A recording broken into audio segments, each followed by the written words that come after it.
It is a great honor and a privilege to introduce Sarah Goldenberg. Your maiden name was Albaum. We're here in your beautiful apartment in Haifa, and I'm so grateful to you and your dear husband. And Sarah, you have the most incredible story how your family was saved by the Sugihara visa and the visa to Curacao, and you landed up in Japan and in Shanghai. So if you could tell us a little bit about this miraculous story and how your family survived.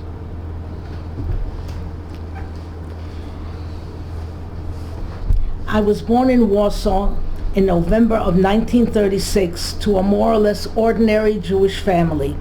My father was a journalist accredited to the Polish government, and my mother was a kindergarten teacher.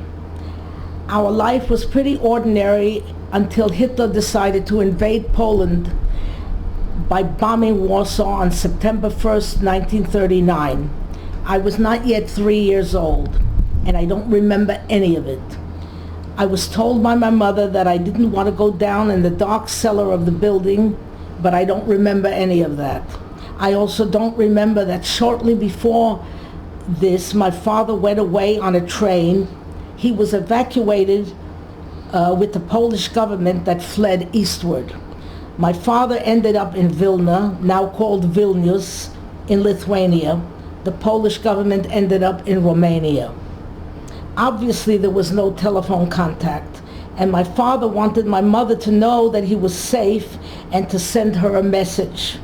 What he did was to go to a studio in Vilna. Nobody had cameras of their own in those days, and to have himself photographed holding my mother's and my picture so that he could prove that when he sent somebody with a message, that it was not an imposter and it was not an old message from a different time. And he had paid a messenger who was one of the many who was crossing and recrossing borders and carrying messages for a fee.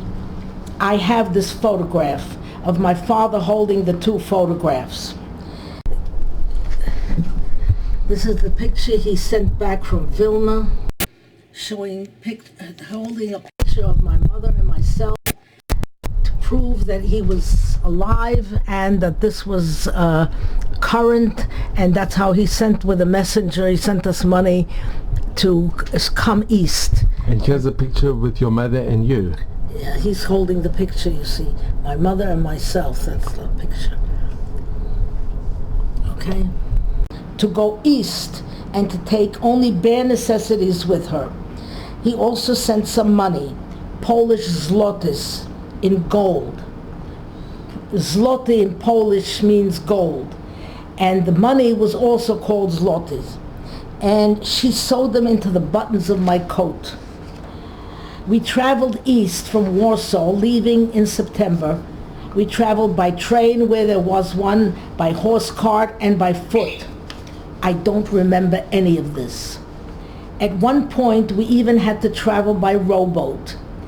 When we arrived at the river Bug, which was the border of Poland, this river had no bridge and no ferry service.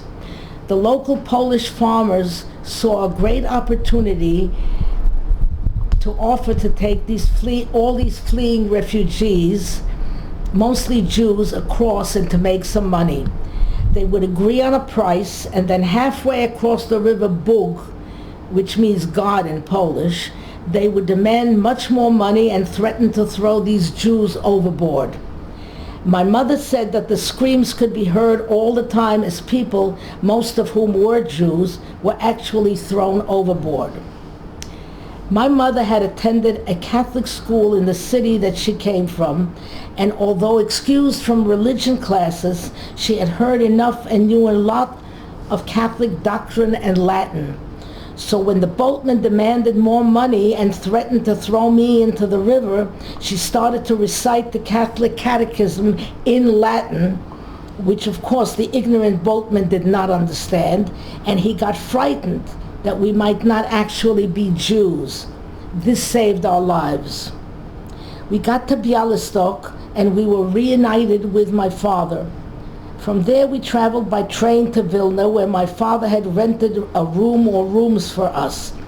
It was now November, and I turned 3 years old. Of course, I don't remember any of this. The only thing I remember was that we went to a party there, and that a very tall, bald man carried me on his shoulders. 10 years later, when I again met this man, I already knew that the party had been a Brit. He turned out to be a rather short, bald man, but then he told me that my parents and he and I were the only people who had attended that Brit who survived. The rest were all murdered by the Nazis or their Lithuanian collaborators.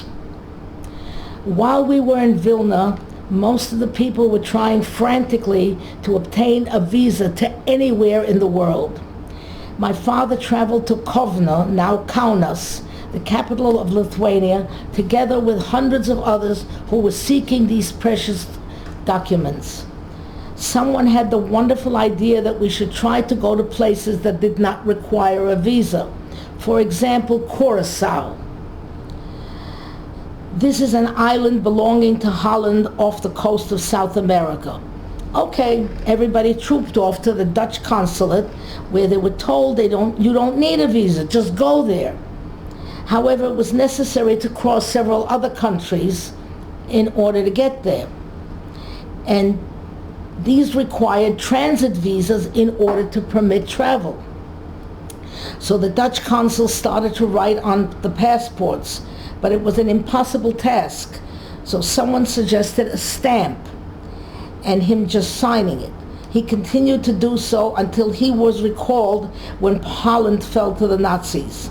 However, he left the stamp and said to the people waiting, "Keep signing." By the time my father's turn came, we ended up with a forged visa to Curacao, a place that did not need a visa. Can I just ask, did your father, his name was Weikendijk, did your father ever meet him? No. The Dutch No, I consul didn't general? find out his name till afterwards, till recently. Weikendijk. Yeah. With that, they all went to the Soviet consul in order to receive a transit visa, because everyone knew that if you go into the Soviet Union, you don't come out again. With these documents, the next step was getting a transit visa from the Japanese consul, because the only way to get to Curacao from Vilna was to travel through the Soviet Union to Japan and then by ship to South America. The Japanese consul, Chione Sugihara, was a wonderful man. He had been told by the Japanese Foreign Office not to grant these visas. He did it anyway. He was punished, demoted, and sent to Germany, but he kept signing the visas from the moving train. He saved the lives of many thousands of Jews. He was declared a righteous Gentile by the Israeli government, and his wife later received a pension, and his children were educated here. The relationship with the Sugihara family is ongoing. It was now the beginning of 1941, and we finally started to travel east again. From Vilna, we went to Moscow, where we spent a few weeks, and then we got on the Trans-Siberian Railway in order to get to Vladivostok, which is at the eastern end of Siberia. I remember only a little of that period, only some of the travel on the train, and we ended up in this eastern place called Vladivostok just before Pesach, 1941. After spending some time there, of which I am mostly unaware, we got on a boat to Shanghai. Most of what I remember of Vladivostok is the very fancy double staircase of the hotel we stayed at, and the fact that on Pesach, that it was Pesach, but the children were not allowed to eat the matzah. Of the trip to Shanghai, I only remember being extremely seasick. The trip took 4 days. Did you not go first to Japan? Did it go straight to Shanghai? Shanghai. I didn't go to Japan? We spent a few months in Shanghai. I went to kindergarten at the Shanghai Jewish School. By the summer of 1941, we again got on the ship and traveled to Kobe, Japan. Kobe was a beautiful city, very clean, and the Japanese people welcomed us. We were rather a large group, and we were housed in a place, dormitory style. But I got sick with whooping cough, and my family was removed and quarantined with a wonderful Christian Japanese family. Since our group missed the last ship to the Western Hemisphere, we remained in Kobe until about the time of the attack on Pearl Harbor by the Japanese in December of 1941, when we were shipped back to Shanghai, where we were sort of stuck until the war was over. There were many Jews living in China during the first part of the 20th century, and while most of them lived in Shanghai, there were also quite a few living in Harbin, Tianjin, and of course Hong Kong. The Jews we are now referring to were mostly European, but many were also non-European in the sense that they came from Iraq, Persia, Syria, and even Yemen and India. We who came from Poland thought these people were truly exotic. When we arrived, driven out of Europe by the Nazis, we found Jewish schools and synagogues already functioning. The Shanghai Jewish School had been built by donations of the Sassoon family, originally from Baghdad. When my family arrived in 1941, there were already several Jewish communities in Shanghai. First were the Sfaradim, the business community from Baghdad and Syria by way of India. Then there were the Russians. They were also quite well off, also in business and professions, and they had escaped from Russia during the revolution. Although they were not generally religious, they also had a community life, and their children attended the same Shanghai Jewish school and learned Hebrew with the Sephardi and not Ashkenazi pronunciation. During this time, the Japanese occupied Shanghai as well as most of China, and they were allied with Germany in the war. The Japanese as well as the Chinese are not naturally anti-Semitic, although they are definitely prejudiced. The Germans tried to teach them anti-Semitism, and they were not notably successful. The Japanese consider all non-Japanese to be barbarians, and although they were political allies of the Germans, they planned to be masters of the world, and the Germans would be dealt with in their time. Like all other barbarians, of course, the Germans planned the same thing for the barbarian Asians in their turn. The only thing that they did succeed in is the idea that these stateless refugees who arrived in droves in the last years of the 30s and the 40s and 1940 and 1941, they might constitute some sort of a security problem, and that these people had to be contained in a ghetto. Most of the Sephardi Jews were British subjects, and when the war in the Pacific began, the Japanese clapped them as well as any American and Dutch citizens into prison camps. The rest of the Jews who had drifted into Shanghai from various parts of Europe from 1937 on had to live in an area of Shanghai called Hongqiu. By the way, these prison camps for the Americans and the British were horrible places. They were concentration camps, but they were not extermination camps, although many, many people died there and they were mistreated horribly. They died of diseases and hunger, most probably. And being beaten. Yeah. Before the war, various colonial powers had divided up China into zones of influence where they had extraterritorial rights.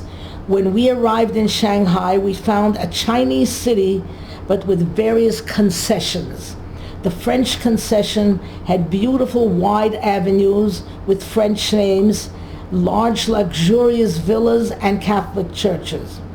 The British and Americans lived in the international settlement, which had beautiful colonial villas and Protestant churches, as well as English clubs. The Russian Jews in Shanghai mostly lived in the French, as it was called, but they also had a Russian club. The Sephardi Jews lived both in the French and in the international settlement, but they associated mostly with the British. They were all classified as residents in contrast to the refugees who were classified as stateless. After all, the countries we came from no longer existed. And there were several synagogues, both Sephardi and Ashkenazi.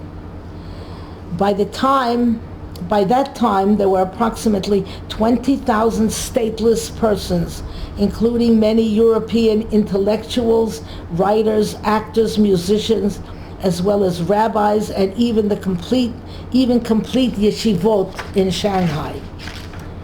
In 1942, the Japanese, on advice from their German advisors, forced all these stateless persons to move to Hankyu, which was an all-Chinese, relatively poor area.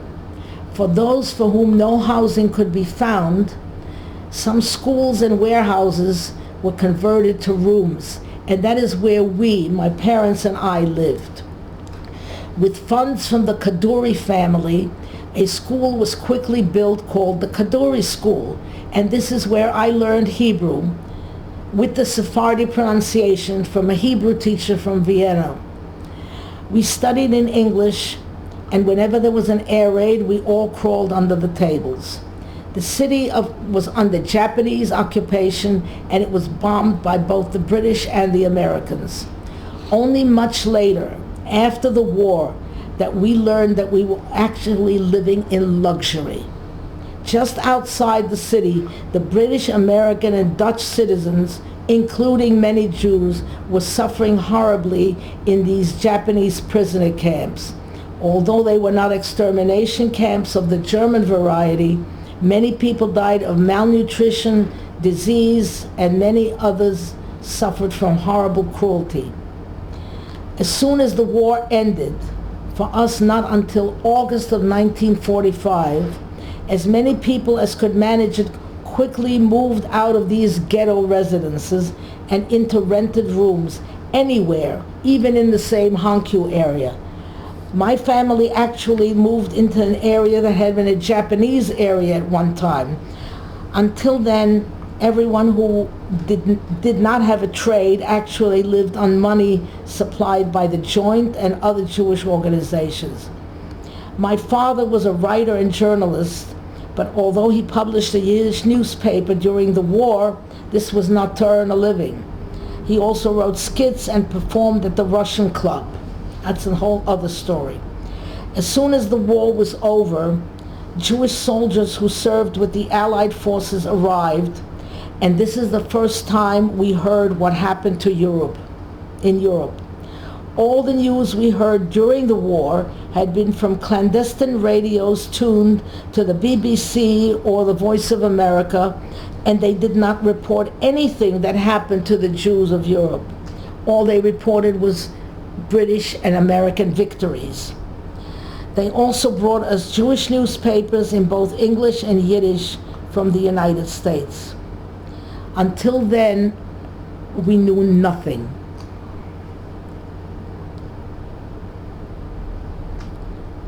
My sister was born 2 months after the war was over in October of 1945. Chaim Walken was born 6 weeks earlier. Now, Sarah, can I just ask you, it's incredible, but what do you remember about, what is your first recollections? My first recollection? That you have as a child? As a child? Your very first recollection? Is going to Lenin's tomb in Moscow. You remember that? Oh yes, because it was like a holy place. And I was told by some of my Russian friends here that it was no different today. You walked into the place and you had to stand in line silently, and it's a whole experience. And just to give you a quick other thing you wanted about Tekoa. During the war, while we were do I have it here? I have it here, yeah.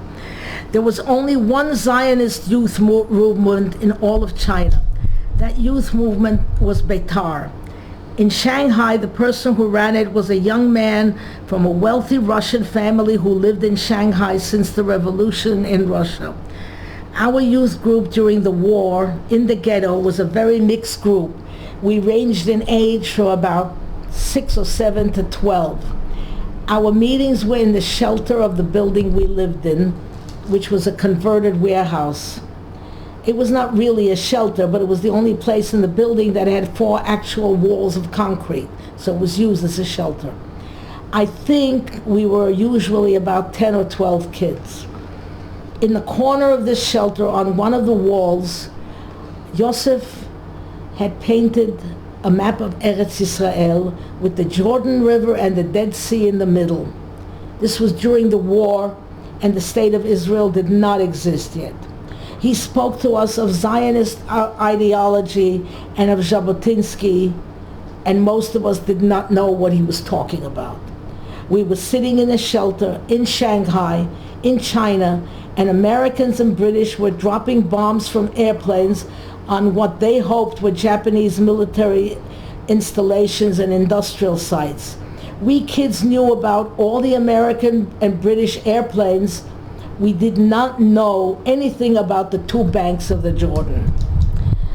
Joseph had a very interesting, page missing, had a very interesting way of explaining this to us. He would take a pencil and he would break it in half. And he would say, you can break a pencil in half and you can have 2 pencils. But you can't break a country in half and have 2 countries. We were very impressed. But we weren't impressed about the countries because we had no idea what he was talking about. We were very impressed that he was very rich because every week he broke a pencil. He had a lot of pencils. He must have been very rich. And he also wanted us to take our father's shirts and he would dye them a color so that we would have a uniform. There was only one problem. My father owned 1 shirt. How could he give it to me to dye? But it was really very interesting. As soon as the war was over, Yosef Tukachinsky left and went to Palestine. And when he arrived here, being of the wrong party, he couldn't get a job at anything because he was too right-wing. So he changed and he joined the Labor Party. He then went into the diplomatic corps and first he became ambassador to Russia, then he became ambassador to the United Nations. When he was ambassador to the United Nations was the time that my family was planning Aliyah. Well, I wrote him a letter and I said, it's all your fault. I'm taking my husband, who knew nothing about Zionism until I taught him, and I am taking 4 sons, and we're coming on Aliyah, and it's all your fault, you're to blame. And I received a lovely letter back that he's very happy to accept. He's guilty, and he accepts the blame. And he remembers those days and everything, because I wrote him about, we know how many pencils, we were so impressed with all those pencils. We have the picture. Yes. Yeah. This is many years later in my parents' apartment in Queens, that he was there as a visitor. So here's the... And later on he became president of Ben Gurion University. And you kept a connection all the years? Yeah. Sarah, I would very much like to get in touch with some of his, if there are any descendants alive, but I have not been able to do so. Sarah, can I ask, your family, were they were they religious family? Traditional. Did your mother manage to light My mother candles, came from a very religious family. Both my father attended yeshiva, and he was very religious family too. But my mother went to a private school run by two maiden ladies in her hometown, which was Minsk Mazowiecki, and she was excused from religion lessons, but it saved her life that she knew the Latin. My mother was very proud of the fact that she knew Latin. And that saved your life. And your father, did he go to yeshiva? He studied in yeshiva when he was a Do kid. you remember which yeshiva? Did he ever tell you? It was somewhere in Lodz. And being in Shanghai, do you remember the bookroom from the Mir? My father took me to all the shuls. That's why I learned that to be. That's why I said I have pictures. We have pictures before we went to. I learned the difference between Ashkenazim and Sfaradim, because the Shanghai Jewish school had a very big synagogue attached to it called Ohel Rachel. And I had never been to such a beautiful synagogue before, because Ashkenazi synagogues didn't tend to be as ornate as this one, with the dome and everything. And do you remember any of the bookroom from the Mir Yeshiva? I was too young. Oh, I remember the name of one of them that had become friendly with the children. Unfortunately, he got cholera and died. You see, you were not allowed to drink the water in any way, shape, or form. And people lived in one room and they didn't have a place to cook except a little, what is known today as a hibachi. So what you did is you bought boiling water from the boiling water cellar, the Chinese as well as us. He used to come and and it's interesting, he announced his presence by yelling out in Russian, "Kipyatok," which means boiling water. And then people came down with their containers and bought boiling water. But you had to keep an eye on the guy, because when he sold the water, he kept adding water. And you had to keep an eye that he didn't give you any that didn't come to a boil again, because cholera and typhus and all kinds of other diseases were rampant. And if you had anything to eat that were fruit or vegetables that were being eaten raw, they had to be washed first in a solution of potassium permanganate. And people died, unfortunately, of cholera, of typhus, of parasitic diseases. It was a very medically primitive country, although there was a European-style hospital that was very good and everything. Did you see the poverty, the extreme poverty, or did you see any Chinese people or anyone dying on the there, we streets? mixed with them. We lived next door to them. Did you see any of? And the children played. We played with the Japanese children. The children of the soldiers who were stationed there. We used to play with them. We didn't go to school with them, but we played with them. I know some Japanese songs. I know some Chinese children's songs. Do you still remember any of them? Some of them, yes. Could you sing it? No, I won't do that. But I will also. The Japanese, as far as I know, did not have any bad words, but the Chinese have beautiful ones. Exactly the same as Arabic and Russian. I know them. I will not repeat them. Those were the first words I learned and the last words. Tukachinsky, Tokoa's uncle, also named Tukachinsky, owned the only Hebrew typewriter in Shanghai. And there was no printing house in Shanghai before or during or after the war that had Hebrew type or Yiddish type.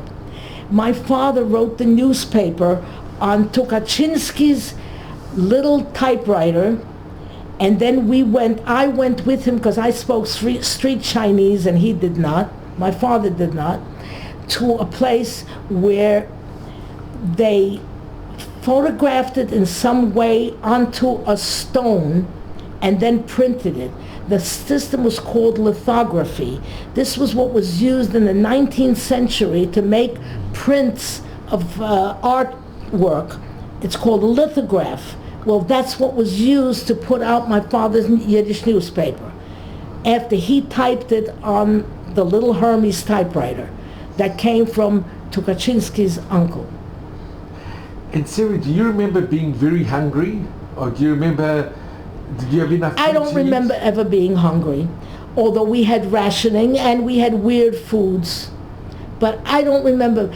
I'm in contact with a friend in Canada, in Toronto, a school friend, and we discussed that she doesn't remember ever having been hungry. But then she was an only child with a family from Vienna that had managed to escape 15 people before the war started.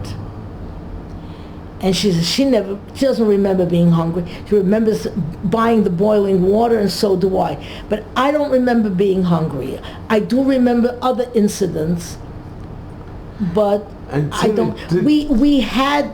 It wasn't that the food was. There was a lot of it, but there were vegetables. There were things.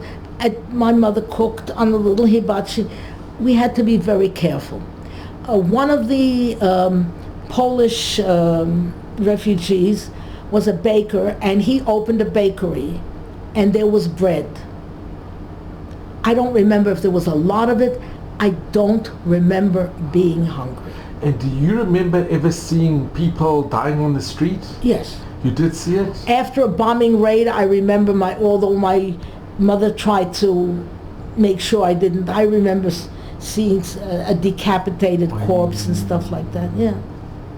And your memories of Japan, were they very fond Of Japan, I was much younger. My memory is that we were in a dormitory style for a short time, and then I got whooping cough. I got sick.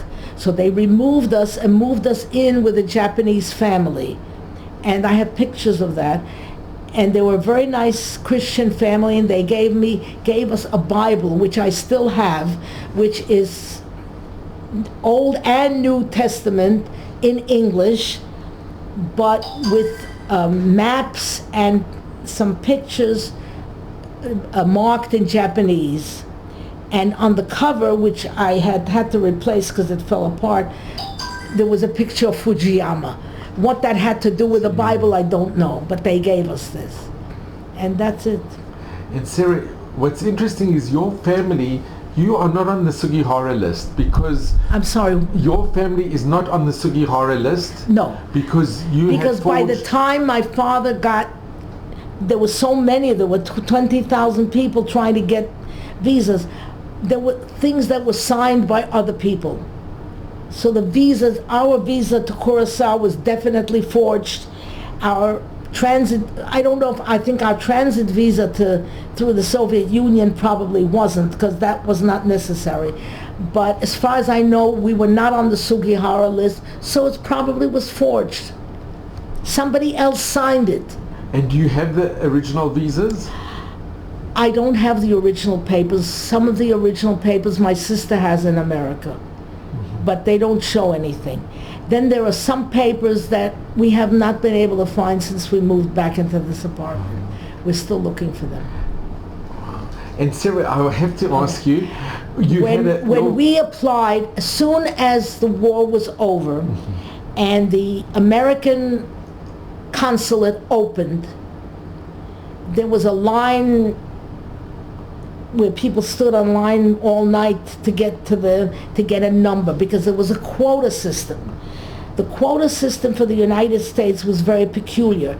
Somebody who was a Nazi born in Germany could easily get into the United States, whereas a refugee born in Poland, which was not considered a desirable immigrant, could not. So we had to wait for numbers to come up. Now, but before you could get a number, you had to have an affidavit, which was explained to me, I was only about 9 years old, that we needed an invitation from someone in America to prove that we would not be a burden on the state. My mother had a distant relative in San Francisco, who claimed because he was not a property owner, he could not send us an affidavit turned out later that it wasn't true, but that's another story. Rabbi Walkin, of blessed memory, got a rabbinical contract, and he left with his family, which by then originally he had 2 daughters and a son, and another son was born in Shanghai just about when the war ended. That's and Chaim. Chaim. And then he had another daughter subsequently in the States, in New York. And his main job when he got there was finding cousins. So he went around to any rich Jews who owned property, any kind of property, who was willing to sign that they were our cousins. So my mother acquired a cousin. And we got a letter saying that he's inviting us to the States, and he would make sure that we would not be a burden on the state. That was called an affidavit. With that, my father was registered, and we had to wait. By then my sister was born. We had to wait for 4 consecutive numbers to come up. And we waited this was from 1945 till 1948. Okay? And as soon as we got that, by then as we were 4 persons. My sister was by then 2 years old. And that's how we went to San Francisco, and from San Francisco we traveled by train to New York, where my father already had a job waiting as a journalist for one of the Yiddish newspapers that was in New York. And what did your parents do in those years after the war till you got? Well, my father, after the war, all kinds of things. He wrote articles for Yiddish newspapers in New York, and he got paid for them. And he got paid $15 for an article. Remember, this is 1945, 46, 47. $15. You could live for half a year in Shanghai for that, for American $15. So that was the first money he earned since 1939. Sarah. Wow. Hello. Ken. Sarah, this is a picture of your father when he was drafted. I don't know the exact date, sometime in the 20s, when he was drafted into the Polish Army in Polish Army uniform. He was made a medic. He claims because he could read and write, that's why. But I don't know how to turn. No, I can't. Sorry, don't know how to move it. Sarah, this is a picture of you when you were a year old. Before. So this was still in Poland.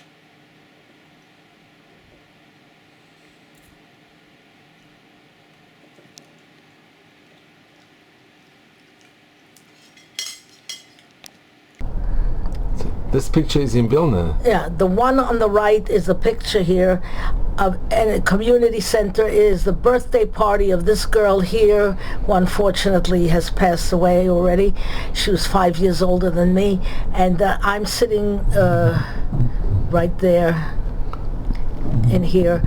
And this was in a community center in Vilna. There are a few people there who survived. I don't know all of them, but this one did. All right. This is a picture of me wearing a dress that was donated. I only wore it for a picture because there was no occasion to wear it. I'm wearing it in Kobe, Japan, while I was staying at the home of these Christian Japanese people. I'm about 5 years old here.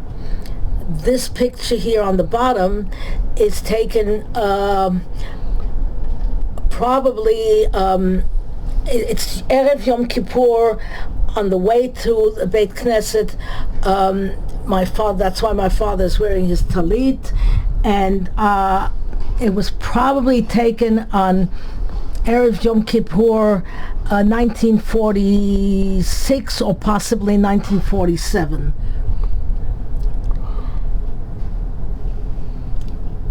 Okay, I can't move it.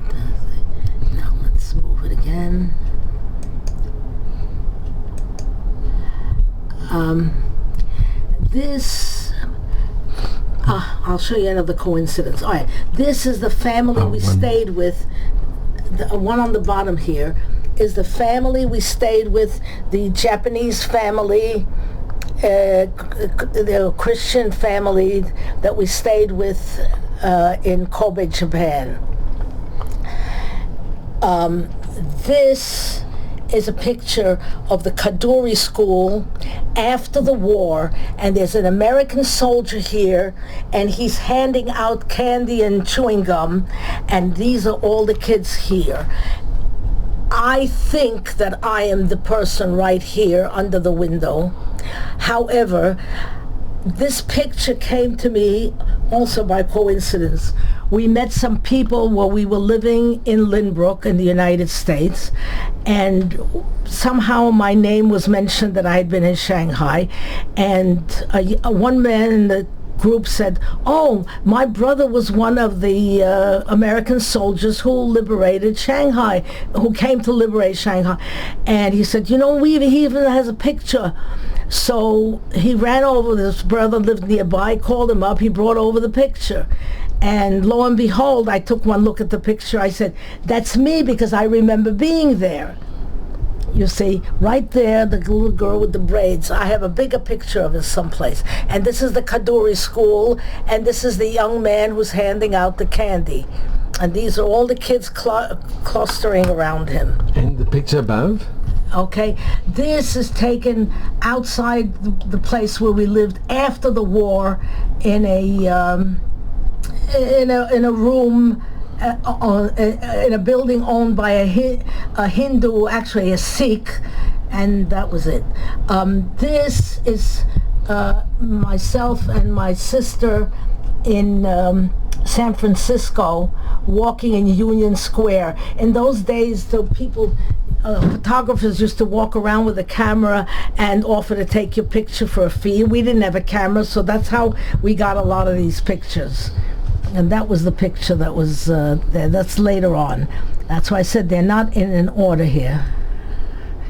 Wait a minute. This is taken in San Francisco when we were visiting these are extended family of my mother's, a whole bunch of people, second and third cousins, whatever, and we had lost contact with them. However, my son got in touch with one of the DNA companies, and we spit in a bottle, and he found these cousins for us.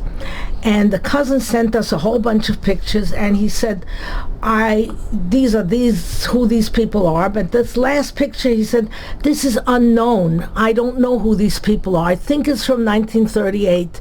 I took one look and I said, no, it's not. It's from 1948, Pesach of 1948. This is my mother, and this is my father, and this is me, and this is my sister, who was 2.5 years old. This is, of course, after the war. It's 1948. And these are these relatives that we had lost contact with. Of course, most of these people are no longer alive, but it's their next generation that we have, and now an association with, whom I have not met, but I call them my DNA cousins. Okay, this one? Mm-hmm. Yeah. Okay. This is my last class in the Shanghai Jewish School. And these are, that's, where am I? Right, that's me right there. I think that's me. That's me. That's... This is my friend in Toronto. This is a friend who I ended up meeting here. And this one went to California. This one, these were all... Do you still remember your teacher's name? Your teacher, do you remember her? Yeah, I remember her, but not fondly. this particular teacher. I had another teacher I remember fondly. One girl here, I was told that the family came to Israel, but they didn't want the son to serve in the army. So they moved to France.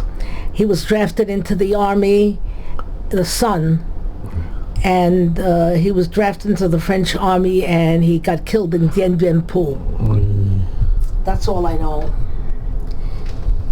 But she and I are in contact, and she lives in Toronto. And you over here?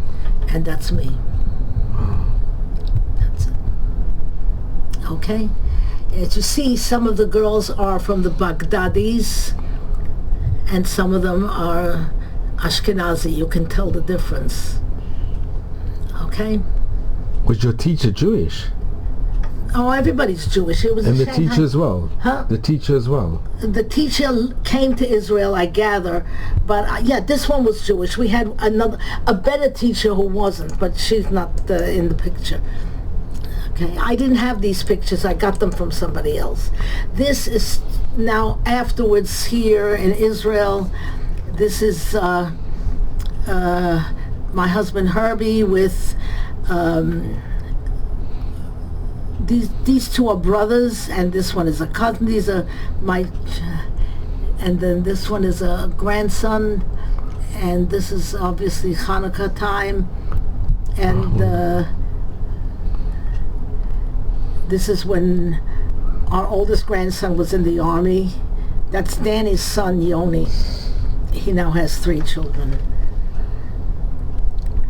Okay. This is taken at another occasion just to show that this is what we're proud of, and this is our revenge. Okay? Yeah, this is Danny's oldest son. And this is Danny's daughter and her husband with twins. They're now 11 years old. And these are just pictures taken at a party that we all had for an occasion. It's amazing. And I go back with Danny many years. Yeah, We worked together. this is Danny and Rona, and this is David and Renee. They are the ones who don't live here, and they're various. Wonderful. Sarah, This one is an officer's training in I think Badachat now. This is taken at a Brit. This is my father, my mother, and myself. My sister is about 3 months old, so it must have been about January, because I remember that Brit. My father is wearing a sweater. In Shanghai in the winter did the chilly. This was from He's Shanghai. wearing a sleeveless sweater that my mother had made for him from reprocessed wool that was somebody sent. We used to get these packages of clothing, and she opened it up and she made a sleeveless sweater for my father. I remember the color. It was off-white, almost yellow. And my father was a sandak at the Brit. This was a British family. The mother was Jewish, the father was not, and they had just come out of one of those prisoner of war camps, and they had a baby boy. And my father was the sandak, and he had taken his jacket off, and when they unpacked the baby, I'm standing right there, so I remember this like today, unpacked the baby gave my father a good shower all over him, and the wool of the sweater shrank, and he couldn't take the sweater off. It had to be cut off. That was it, the one time he wore the sweater. I thought it was hilariously funny, but then I was about 9 years old, 10 years old. Now you have to take it down. Okay? So here's on your wedding. Okay, your parents and the chosin and the kala. It's a beautiful picture. Point. This is a picture of your sister Judith. Yeah, she was 12 at the wedding.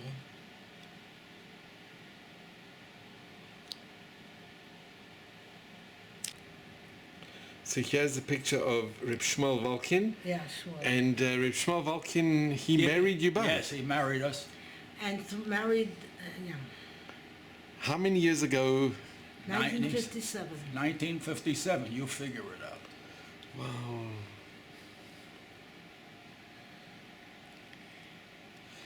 So this is a picture of Rabbi Volkin at your son's bar mitzvah, at Danny's bar That's right, at our mitzvah. house. Yeah. And here is a picture of His wife. Rebbetzin Volkin. Yeah, this. Sylvia. Yeah. And your mother in the picture, This is my mother. This is and my mother. And Rabbi Orenson's wife.